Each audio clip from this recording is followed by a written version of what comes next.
Hi, ഞാൻ സ്നേഹ. SL ടോക്സിൻ്റെ പുതിയൊരു വീഡിയോയിലേക്ക് എല്ലാവർക്കും സ്വാഗതം. നമ്മൾ പലരും വിചാരിക്കുന്ന ഒരു കാര്യമുണ്ട്, ഒരു റിലേഷൻഷിപ്പിൽ ഫോർഗിവ്നെസ്സിന് എത്രത്തോളം പ്രാധാന്യമുണ്ട് എന്നുള്ള ആ ഒരു സംഭവം. അതായത് അതിന് എത്രത്തോളം വാല്യൂ ഉണ്ടായിരിക്കും, അല്ലെങ്കിൽ നമ്മൾ റിലേഷൻഷിപ്പിൽ എന്തെങ്കിലുമൊക്കെ ഉണ്ടായിക്കഴിഞ്ഞാൽ അത് നമ്മൾ ക്ഷമിക്കേണ്ട കാര്യമുണ്ടോ, ഇങ്ങനെയൊക്കെ പലരും ചോദിക്കാറുണ്ട്. ഈ ക്ഷമ എന്ന് പറയുന്നത് നമ്മൾ പറയാറുണ്ട് ഏറ്റവും നമ്മുടെ ലൈഫിൽ വളരെ പ്രധാനപ്പെട്ട ഒരു കാര്യമാണ് ക്ഷമ എന്ന് പറയുന്നത്. അപ്പോൾ അത് നമുക്ക് ഉണ്ടായിരിക്കണം. ഇപ്പോൾ ഒരാളൊരു തെറ്റ് ചെയ്ത് കഴിഞ്ഞാൽ അത് മറക്കാനുള്ള ഒരു മനസ്സ് നമുക്കുണ്ടായാൽ അത് വളരെ നല്ലതാണെന്നുള്ളത് നമുക്ക് എല്ലാവർക്കും അറിയാം. സോ ഇന്ന് ഞാൻ പറയാൻ പോകുന്ന കാര്യം ഇത്ര തന്നെയാണ്. അതായത് നമ്മുടെ റിലേഷൻഷിപ്പിൽ ഈ ഒരു ഫോർഗിവ്നെസ്സിന് എത്രത്തോളം പ്രാധാന്യമുണ്ട് എന്നുള്ള കാര്യം. അത് ഈ പറയുന്ന കാര്യങ്ങൾ മുഴുവൻ നിങ്ങളൊന്ന് ഫുള്ളായിട്ട് കേൾക്കാൻ ശ്രമിക്കുക. പകുതി കേട്ടിട്ട് ഇതൊക്കെ എന്തെന്ന് പറഞ്ഞ് പോകരുത്. നിങ്ങളത് മുഴുവനായിട്ടൊന്ന് കാണാനായിട്ട് ശ്രമിക്കാം. അപ്പോൾ നമുക്ക് നോക്കാം ഒരു റിലേഷൻഷിപ്പിൽ ഈ ഒരു ഫോർഗിവ്നെസ്സിന്റെ പ്രാധാന്യം എന്താണ് എന്നുള്ളത്. ഒന്നാമത്തെ കാര്യം എന്ന് പറയുന്നത്, തെറ്റുകൾ എന്ന് പറയുന്നത് ഒരു റിലേഷൻഷിപ്പിലായാലും എന്തിനായാലും തെറ്റെന്ന് പറയുന്നത് സ്വാഭാവികമായിട്ടുള്ള കാര്യമാണ്. എല്ലാവരും തെറ്റ് ചെയ്യാറുണ്ട്. അപ്പോൾ അതിലേക്കുള്ള, അതായത് ഈ തെറ്റൊരാൾ ചെയ്തു കഴിഞ്ഞാൽ നമ്മൾ അവരോട് ക്ഷമിച്ചു എന്നുണ്ടെങ്കിൽ അത് ഒരു വലിയൊരു വഴക്കിലേക്കുള്ള ഒരു പോക്ക് ഒഴിവാക്കുകയാണ് ചെയ്യുക. അതായത് വലിയൊരു വഴക്ക് അവിടെ ഒഴിവാക്കുകയാണ് ചെയ്യുന്നത് എന്നുള്ളതാണ്. അഭിപ്രായ വ്യത്യാസങ്ങൾ ഉണ്ടായിരിക്കും, പരസ്പരം ചേരായ്മ ഉണ്ടായിരിക്കും, അങ്ങനെ കുറേ കാര്യങ്ങൾ, തെറ്റുകൾ അങ്ങോട്ടും ഇങ്ങോട്ടും ചെയ്യുന്നുണ്ടാവും, എല്ലാം ഉണ്ടാവും. പക്ഷേ അതെല്ലാം മറികടക്കാനുള്ള ഏറ്റവും നല്ല മാർഗം എന്ന് പറയുന്നത് ക്ഷമയാണ്. നമ്മൾ ക്ഷമിച്ചു കൊടുക്കുക. അവർ ചെയ്യുന്ന തെറ്റാണെങ്കിൽ അത് നമ്മളൊന്ന് ക്ഷമിച്ചു കൊടുത്തു കഴിഞ്ഞാൽ വലിയൊരു പ്രശ്നം തന്നെ അവിടെ ഇല്ലാണ്ടാവും എന്നുള്ളതാണ്.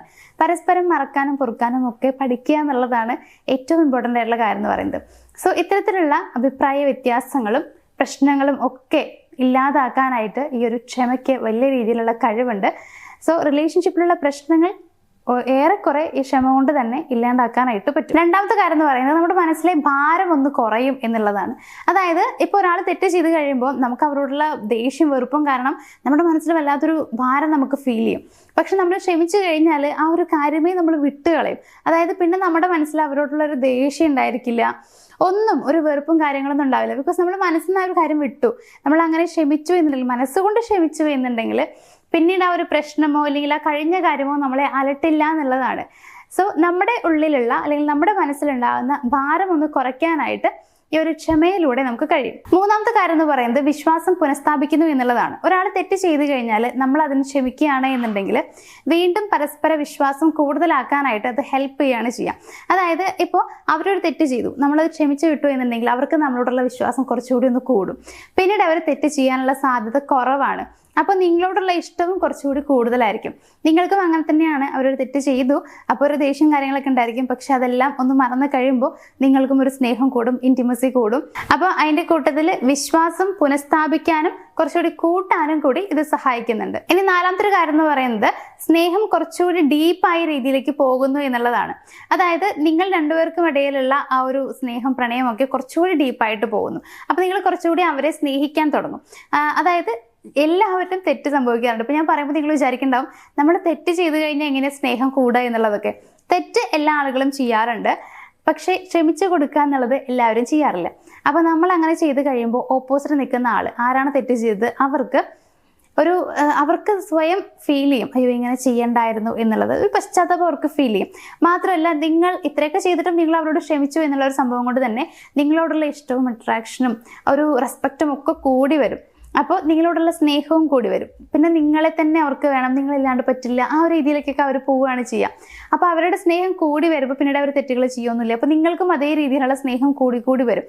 ബിക്കോസ് അവർ നിങ്ങളോട് ബിഹേവ് ചെയ്യുന്ന രീതിക്ക് അനുസരിച്ച് നിങ്ങൾ മാറിക്കൊണ്ടിരിക്കും എന്നുള്ളതാണ്. അപ്പോൾ നിങ്ങൾക്കിടയിലുള്ള ആ ഒരു കണക്ഷൻ, ആ ഒരു സ്നേഹവും പ്രണയവും ഒക്കെ കുറച്ചുകൂടി തീവ്രമായ രീതിയിലേക്ക് ആവുന്നു, കുറച്ചുകൂടി പക്വതയുള്ളതായിട്ട് മാറും എന്നുള്ളതാണ് ഇതിൻ്റെ മറ്റൊരു വശം എന്ന് പറയുന്നത്. ഇനി ലാസ്റ്റത്തെ ഒരു പോയിന്റ് എന്ന് പറയുന്നത് നിങ്ങൾക്ക് നല്ല സമാധാനം തരും എന്നുള്ളതാണ്. രണ്ടുപേർക്കും അതെ ആത്മശാന്തി നൽകുക എന്നൊക്കെ നമുക്ക് വേണമെങ്കിൽ പറയാം. അതായത് ഇങ്ങനെ ക്ഷമിച്ച് കൊടുക്കുമ്പോൾ നിങ്ങൾ ടോട്ടലി നിങ്ങളൊന്ന് കൂളാവും, ഒന്ന് കാമാവും, നിങ്ങൾക്ക് ഭയങ്കരമായിട്ടുള്ള ഒരു സമാധാനം സന്തോഷവും ഒക്കെ ഫീൽ ചെയ്യും. അവർക്കും അങ്ങനെ തന്നെയാണ്. അതായത് ഭയങ്കര പേടി ഉണ്ടാവും ചിലപ്പോൾ, എന്തെങ്കിലുമൊക്കെ ചെയ്ത് കഴിഞ്ഞാൽ നിങ്ങൾ എന്തെങ്കിലും പറയുമോ ഇങ്ങനെയൊക്കെയുള്ള പേടിയൊക്കെ ഉണ്ടാവും. പക്ഷേ അതൊരു പ്രശ്നമല്ല, അത് വിടാം എന്നുള്ള രീതിയിലേക്ക് നിങ്ങൾ പോകുമ്പോൾ അവർക്കും സമാധാനമാണ്. ആ ഒരു പ്രശ്നം കഴിഞ്ഞ് കഴിയുമ്പോൾ നിങ്ങൾക്കും സമാധാനമാണ്. മാത്രമല്ല നമ്മുടെ ഉള്ളിലുള്ള എല്ലാ കാര്യങ്ങളും ഒന്ന് ഇറക്കി വെക്കുമ്പോൾ നമുക്ക് കിട്ടുന്ന ഒരു സമാധാനവും ശാന്തിയും സന്തോഷവും ഒക്കെ നമുക്ക് ഇവിടെ ഫീൽ ചെയ്യാൻ പറ്റും എന്നുള്ളതാണ്. ഈ ക്ഷമ എന്ന് പറയുന്നത് ഭയങ്കര വലിയൊരു സംഭവമാണ്. നിങ്ങൾക്കിത് മനസ്സിലാകുന്നുണ്ടോ എന്ന് എനിക്കറിയില്ല. ഒരു റിലേഷൻഷിപ്പിൽ ശരിക്കും ക്ഷമിക്കാൻ എല്ലാവർക്കും പറ്റുമെന്ന് പറയുന്നില്ല, പക്ഷേ ക്ഷമിക്കുന്നവൻ ഏറ്റവും നല്ലവൻ തന്നെയാണ്. ഈ ക്ഷമിക്കുന്ന ഒരു വ്യക്തി ഒരിക്കലും തോൽക്കല്ല ചെയ്യുന്നത്, നേരെ മറിച്ച് ഒരു റിലേഷൻഷിപ്പിനെ വിജയിപ്പിക്കുകയാണ് ചെയ്യുന്നത് എന്നാണ് ചുരുക്കത്തിൽ നമുക്ക് മനസ്സിലാക്കാൻ പറ്റുന്നത്. അതുകൊണ്ട് തന്നെ റിലേഷൻഷിപ്പിൽ പ്രശ്നങ്ങളൊക്കെ വരാം. അവർ ചിലപ്പോൾ നിങ്ങളോട് തെറ്റുകൾ ചെയ്തിട്ടുണ്ടായിരിക്കും, ചിലപ്പോൾ നിങ്ങൾക്ക് അങ്ങനെ ചെയ്യേണ്ടി വന്നിട്ടുണ്ടായിരിക്കും. അപ്പോൾ നിങ്ങൾ മനസ്സിലാക്കേണ്ടത് തെറ്റുകൾ സ്വാഭാവികമാണ്, അപ്പോൾ അതിനെ ക്ഷമിക്കാൻ പഠിച്ചാൽ മതി എന്നുള്ളതാണ്. എല്ലാ മനുഷ്യനും ചെയ്യുന്ന സംഭവം തന്നെയാണ്. അതിനൊരു ക്ഷമ കൊടുത്തു കഴിഞ്ഞാൽ തീരാവുന്ന പ്രശ്നമേ ഉള്ളൂ. അതുകൊണ്ട് ഉള്ളിൽ ഇങ്ങനെ വെച്ച് ഇങ്ങനെ നീട്ടി കൊണ്ടുപോകാതെ അത് പിന്നീട് വലിയൊരു ബോംബായി പൊട്ടാനുള്ള അവസ്ഥയിലേക്കൊന്നും നമ്മൾ എത്തിക്കേണ്ട ആവശ്യമില്ല. അപ്പോൾ ഒന്നില്ലെങ്കിൽ അതപ്പം തന്നെ പറഞ്ഞ് ഒത്തുതീർപ്പാക്കാൻ നോക്കുക, അതല്ലെങ്കിൽ ആ കാര്യം വിട്ട് കളയുക. അത് ഓക്കെ, അത് പൊയ്ക്കോട്ടെ എന്നുള്ള രീതിയിൽ ക്ഷമിച്ച് കളയുക എന്നുള്ളതാണ്. അങ്ങനെ ചെയ്തു കഴിഞ്ഞാൽ ആ ബന്ധത്തിൽ പ്രശ്നങ്ങൾ പകുതിയോളം കുറഞ്ഞു കിട്ടും. അതല്ലാതെ ഉള്ളിൽ തന്നെ വെച്ചുകൊണ്ടിരിക്കുകയാണെങ്കിൽ പ്രശ്നം പിന്നീട് വഷളാകുമെന്നല്ലാതെ വേറെ പ്രത്യേകിച്ച് ഒന്നും ഉണ്ടാകാൻ പോകുന്നില്ല.